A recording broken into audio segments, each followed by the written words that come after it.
Para penentang Ahmadiyah mengajukan keberatan dengan mengatakan bahwa pendiri Jemaat Ahmadiyah telah menulis puluhan buku, padahal seorang nabi tidak menulis buku.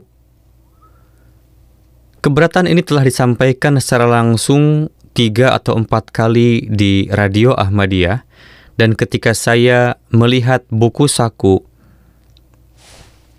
yang terhormat Malik Abdurrahman Khadim Sahib, saya juga menemukan pernyataan para penentang ini.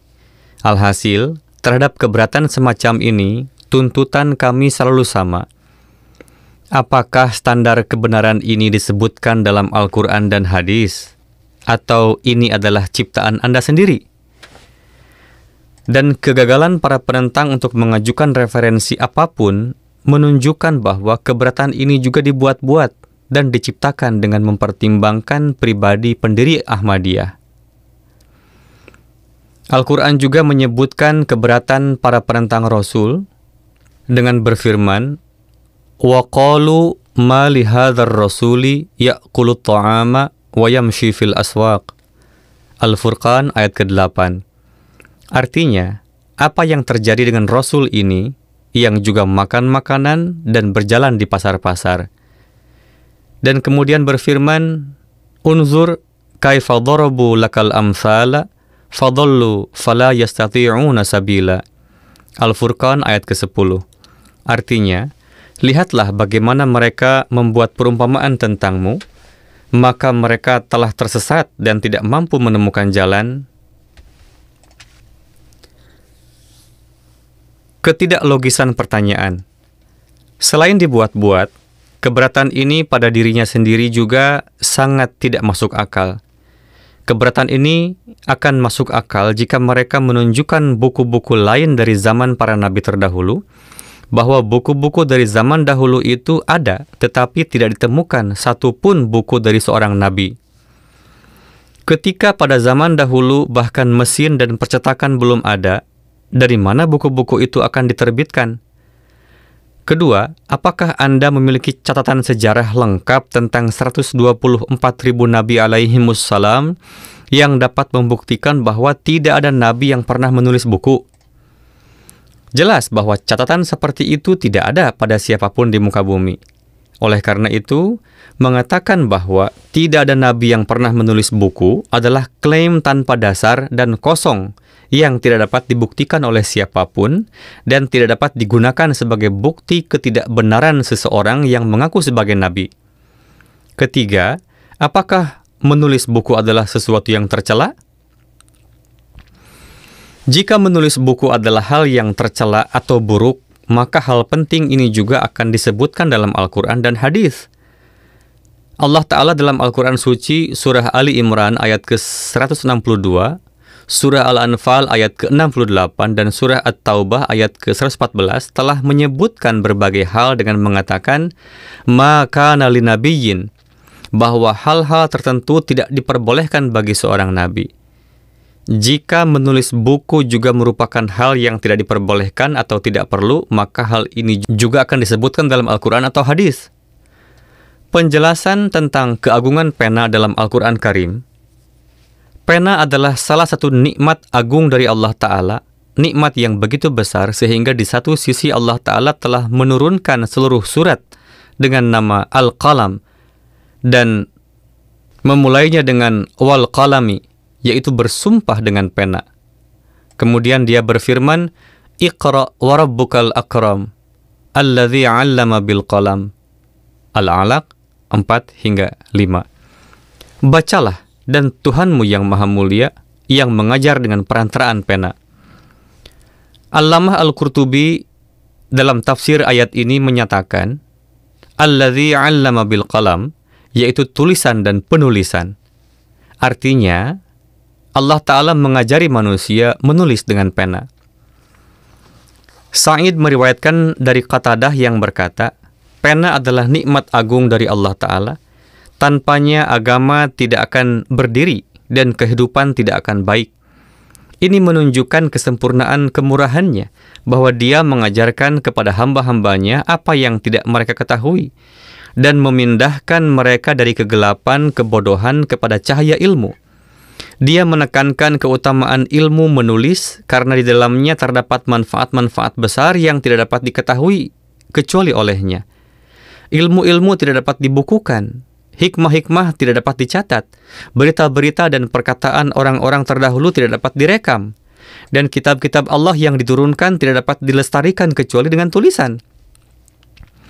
Tanpanya, urusan agama dan dunia tidak akan berjalan baik. Tulisan adalah salah satu mata. Dengannya yang hadir dapat melihat yang gaib, dan tulisan adalah bekas tangannya. Dalam hal itu ada ungkapan dari hati nurani yang tidak dapat diucapkan oleh lidah, sehingga tulisan lebih fasih daripada lisan. Tafsir Al-Jami' li Ahkamil Quran Al-Qurtubi, tafsir surah Al-A'laq di bawah ayat Iqra wa rabbukal akram alladzi 'allama bil qalam. Jika tulisan tidak ada, maka ilmu-ilmu tidak akan dapat dibukukan. Keputusan-keputusan tidak akan terjaga. Berita-berita dan perkataan orang-orang terdahulu tidak akan dapat dicatat. Dan kitab-kitab Allah Ta'ala yang diturunkan tidak akan dapat ditulis. Dan jika semua hal ini tidak ada, maka urusan-urusan agama dan dunia juga tidak akan dapat tegak. Dan tulisan adalah salah satu mata yang melaluinya seseorang yang hadir dapat memperlihatkan kepada seseorang yang tidak hadir. Dan tulisan adalah perkataan tangan. Dan melalui tulisan terungkap isi hati yang tidak dapat diungkapkan oleh lidah. Maka tulisan lebih fasih daripada lidah. Allamah Fakhruddin Ar-Razi dalam tafsir ayat ini menjelaskan tentang kemuliaan dan pentingnya pena dan tulisan. Beliau menulis, "Allama bil qalam," karena yang dimaksud adalah mengingatkan tentang kemuliaan tulisan, maka pena adalah pemburu yang memburu ilmu-ilmu. Ia membuat menangis dan tertawa. Dengan rukuknya manusia bersujud, dan dengan gerakannya ilmu-ilmu tetap ada meskipun malam dan hari berganti. Ini seperti firman tentang Zakaria, "Idna darabbahu nidaan khafiyya." Maryam ayat ketiga. Dia memanggil dengan tersembunyi namun didengar. Demikian pula pena, ia tidak berbicara namun timur dan barat mendengarnya. Maha suci Allah yang maha kuasa yang dengan tinta hitamnya menjadikan agama bercahaya. Sebagaimana dia menjadikanmu dapat melihat dengan warna hitam. Dan janganlah engkau mengatakan bahwa pena adalah pengganti lidah, karena pena dapat menggantikan lidah, tetapi lidah tidak dapat menggantikan pena. Debu bisa menjadi alat bersuci hingga 10 tahun, dan pena adalah pengganti lidah meskipun dikirim ke timur dan barat. Tafsir Al-Mafatih, Al-Ghaib, Tafsir Al-Kabir, Ar-Razi, Tafsir Surah Al-Alaq, ayat Iqra wa rabbukal akram alladzi 'allama bil qalam. Maksudnya adalah memberikan nasihat tentang kemuliaan tulisan. Maka pena adalah pemburu yang memburu ilmu-ilmu, dan ia membuat menangis juga membuat tertawa. Dengan condongnya pena, makhluk bersujud, dan dengan gerakannya ilmu-ilmu tetap bertahan meskipun hari dan malam berlalu. Ini adalah contoh perkataan Hadrat Zakaria ketika beliau memanggil Tuhannya dengan suara pelan, yaitu beliau memanggil dengan suara pelan namun tetap menyampaikan pesannya kepada Allah Ta'ala. Demikian pula pena yang tidak berbicara sama sekali tetapi dapat menyampaikan pesannya ke timur dan barat. Maka Maha Suci Zat yang telah memberikan kekuatan pada tinta pena ini untuk menerangi agama, sebagaimana dia memberimu penglihatan melalui warna hitam matamu. Dan janganlah engkau mengatakan bahwa pena adalah pengganti lidah, karena pena dapat menggantikan lidah, tetapi lidah tidak dapat menggantikan pena. Tanah tetap suci meskipun telah tergeletak selama 10 tahun, dan pena menerjemahkan lidah meskipun dikirim ke timur dan barat. Allamah Ibnu Juzai Al-Gharnati bersabda, "Alladzi 'allama bil qalam" ini adalah tafsir dari kata Al-Akram, yang maha mulia, yang menunjukkan bahwa nikmat pengajaran adalah nikmat terbesar. Dan di antara semua bentuk pengajaran, menulis dengan pena dikhususkan karena di dalamnya terdapat pelestarian ilmu-ilmu dan kemaslahatan agama dan dunia. Artinya, penyebutan Allah Ta'ala tentang sifatnya Al-Akram yang maha mulia menunjukkan bahwa pengajaran adalah salah satu nikmat terbesar, dan di antara bentuk pengajaran, menulis dengan pena dikhususkan karena di dalamnya terdapat sarana kelestarian ilmu-ilmu dan kebaikan agama serta dunia.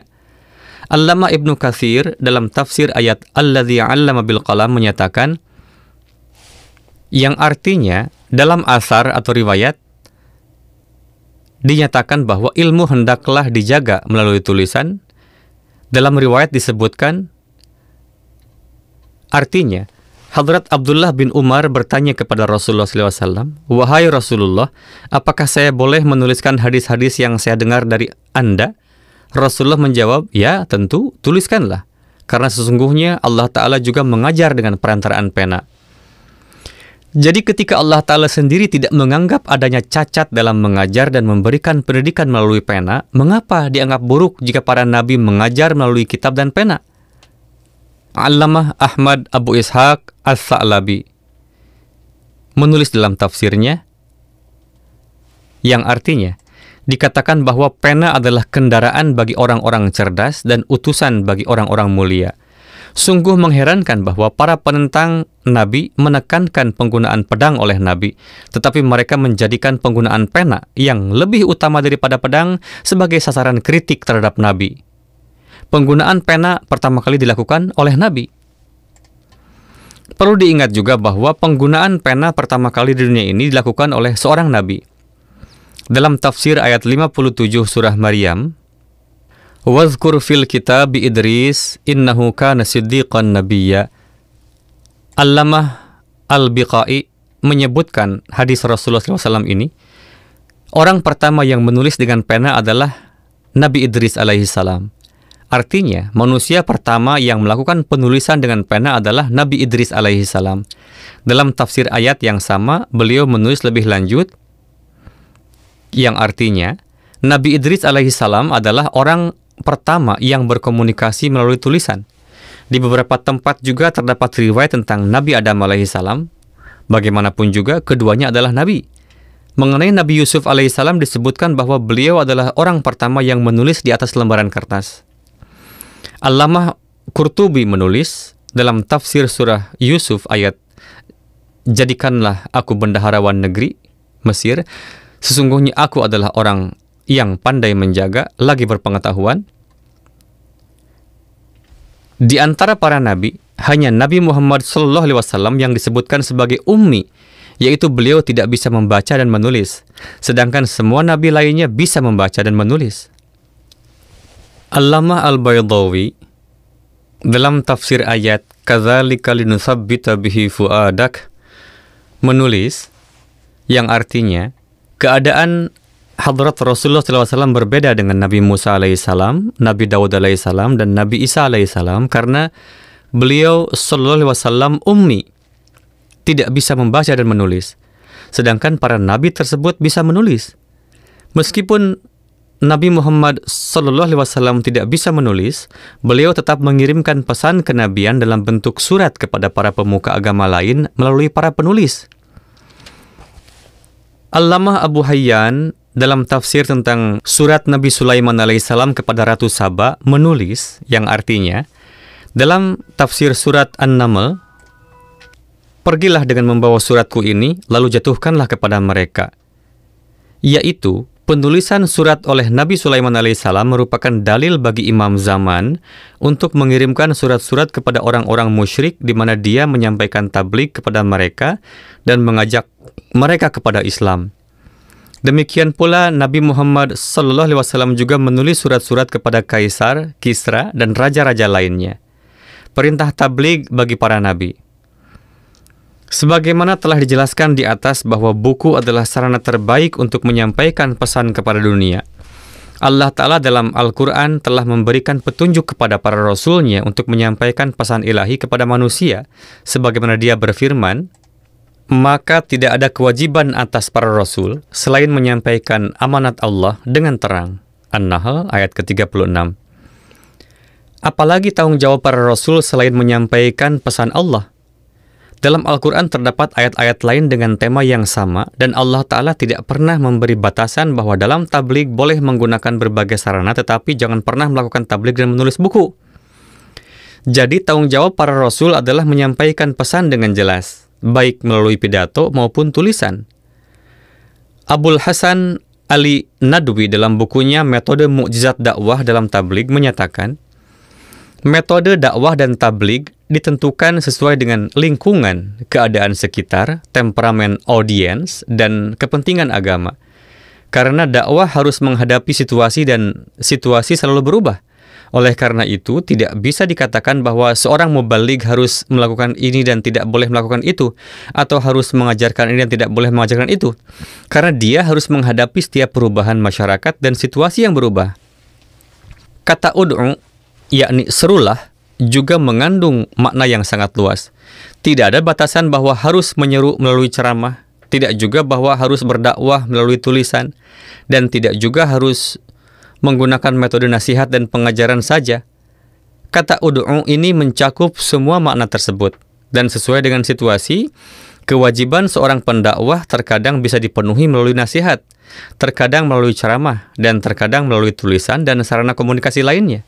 Dia dapat menggunakan segala sarana dakwah yang diperbolehkan, efektif dan bermanfaat. Para ulama adalah pewaris para nabi. Contoh praktis, para ulama terdahulu telah memberikan kontribusi ilmiah dan tulisan yang luar biasa dan meninggalkan ribuan kitab dalam bidang tafsir Al-Quran, ilmu hadis, ilmu kalam, ilmu fikih, dan lainnya. Merupakan fakta sejarah bahwa jumlah kitab yang ditulis oleh para wali dan ulama muslim terdahulu tidak ditemukan dalam jumlah yang sama pada penganut agama lain. Jika menulis buku bertentangan dengan kedudukan para nabi, maka para ulama terdahulu yang mengikuti jalan kenabian tentu akan menjauhkan diri dari kegiatan ini. Terutama mengingat dalam hadis disebutkan, wa innal ulama'a warasatul anbiya. Terjemahan, sesungguhnya para ulama adalah pewaris para nabi, yaitu mereka adalah pengganti para nabi dalam hal ilmu dan agama. Imam Bukhari juga telah mencatat pernyataan ini dalam kitab Al-Ilm. Imam Ibnu Hajar Al-Asqalani dalam menjelaskan hadis wa annal ulama'a hum warasatul anbiya mengatakan, sesungguhnya pewaris menempati posisi orang yang diwarisi, maka baginya berlaku hukum yang sama dalam hal-hal yang dia gantikan posisinya. Artinya, pewaris menggantikan posisi orang yang mewariskan, maka bagi pewaris berlaku hukum yang sama seperti yang berlaku bagi orang yang diwarisinya, yang posisinya dia gantikan. Jika menulis kitab tidak diperbolehkan bagi nabi, maka para ulama juga seharusnya menjauhkan diri dari kegiatan menulis dan menyusun kitab. Namun tidak ada larangan semacam itu bagi nabi, dan para ulama pun tidak melakukan sesuatu yang bertentangan dengan sunnah para nabi. Jelas bahwa pada awal Islam, kebiasaan menulis dan mencatat tidak begitu umum, dan pengajaran serta pendidikan lebih banyak berdasarkan pada hafalan. Namun seiring dengan berkembangnya kebiasaan menulis, para ulama pendukung agama tidak menunda untuk mengadopsinya. Imam Ibnu Hajar Al-Asqalani menulis tentang perjalanan dari hafalan ke penulisan ini. Beliau menulis, sekelompok sahabat dan tabi'in tidak menyukai penulisan hadis dan lebih memilih agar hadis diambil dari mereka melalui hafalan sebagaimana mereka mengambilnya melalui hafalan. Namun ketika semangat mulai berkurang dan para imam khawatir akan hilangnya ilmu, mereka mulai membukukannya. Orang pertama yang membukukan hadis adalah Ibnu Syihab Az-Zuhri pada awal abad pertama atas perintah Umar bin Abdul Aziz. Kemudian pembukuan semakin banyak, lalu penulisan kitab, dan dengan itu tercapailah kebaikan yang banyak. Maka segala puji bagi Allah. Fathul Bari, Syarah Sahih Al-Bukhari, Kitab Al-Ilm, Bab Kitab Kitabat Al-Ilm. Yaitu para sahabat dan tabi'in tidak menyukai penulisan hadis dan menginginkan agar riwayat-riwayat diambil dari mereka dengan cara menghafal sebagaimana mereka melakukannya. Tetapi ketika ketika semangat mulai melemah dan para imam khawatir akan hilangnya ilmu, mereka mulai membukukan ilmu hadis ini. Dan orang pertama yang membukukan hadis adalah Ibnu Syihab Az-Zuhri yang melakukan pekerjaan pembukuan pada awal abad pertama atas petunjuk Hadrat Umar bin Abdul Aziz. Setelah itu, pekerjaan pembukuan menjadi banyak. Kemudian penulisan kitab menjadi banyak, dan melalui pembukuan dan penulisan ini tercapailah kebaikan yang banyak. Maka untuk semua pekerjaan ini juga segala puji bagi Allah Ta'ala. Jika kebaikan yang banyak telah diperoleh dari pekerjaan penulisan para ulama dan cendekiawan, maka Anda sendiri dapat memperkirakan kebaikan yang banyak dari pekerjaan penulisan utusan Allah Ta'ala.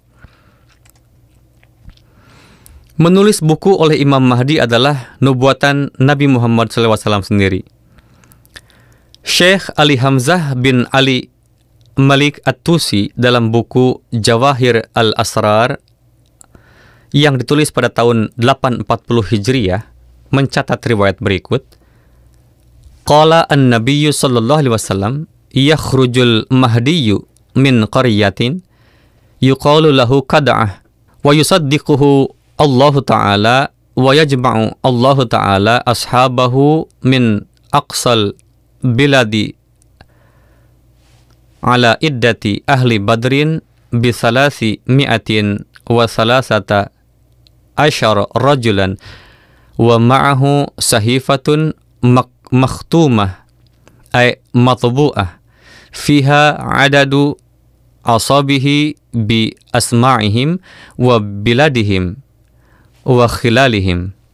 Dirujuk dari manuskrip Jawahir Al-Asrar halaman 43 Perpustakaan Ganj Bakhsh Pusat Penelitian Persia, Iran dan Pakistan merujuk pada 313 sahabat kebenaran dan kemurnian. Artinya Nabi Muhammad SAW bersabda bahwa Mahdi akan muncul dari desa yang bernama Qad'ah. Nama ini sebenarnya adalah bentuk Arabisasi dari nama Qadian. Dan kemudian beliau bersabda bahwa Allah akan membenarkan Mahdi ini dan akan mengumpulkan sahabat-sahabatnya dari tempat-tempat yang jauh, yang jumlahnya sama dengan jumlah ahli Badar, yaitu 313 orang.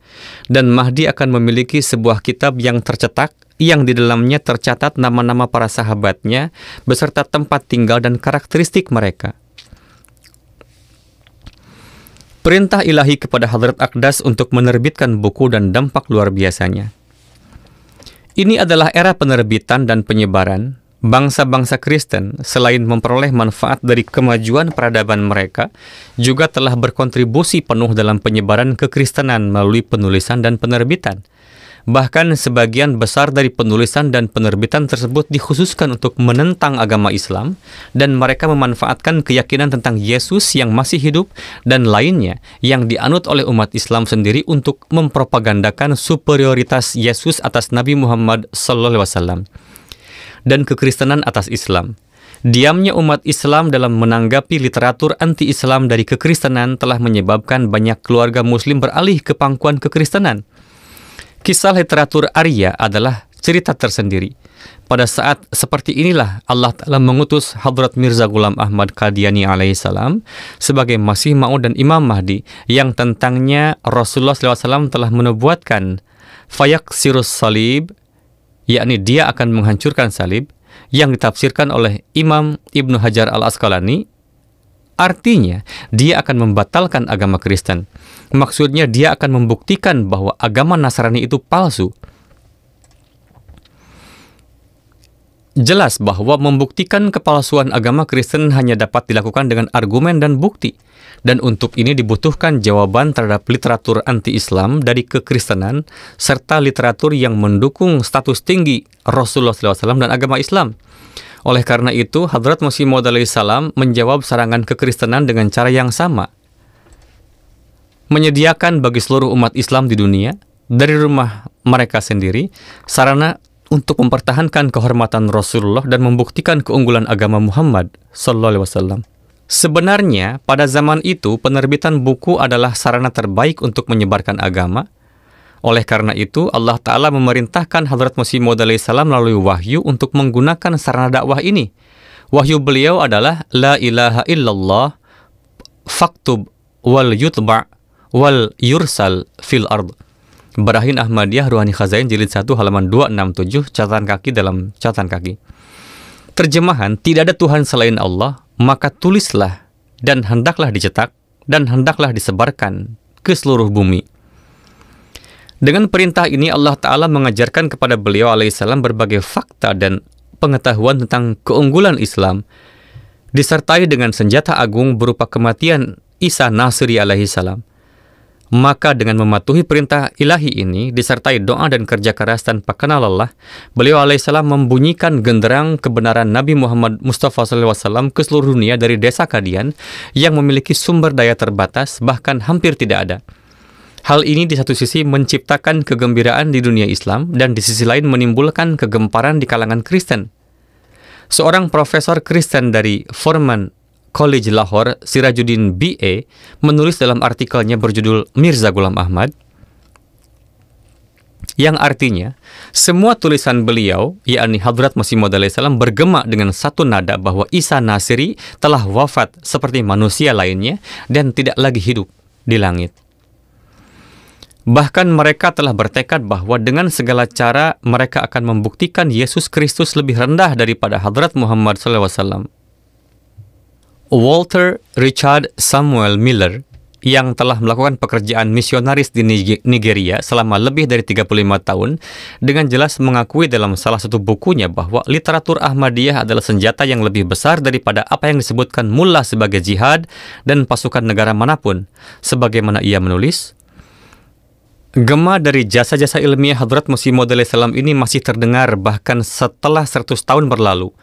Dari lidah seorang penentang Ahmadiyah, tokoh terkenal Pakistan, Dr. Israr Ahmad, pendiri Anjuman Khuddamul Quran, memberikan pernyataan berikut dalam sebuah program di saluran TV Pakistan, ARY.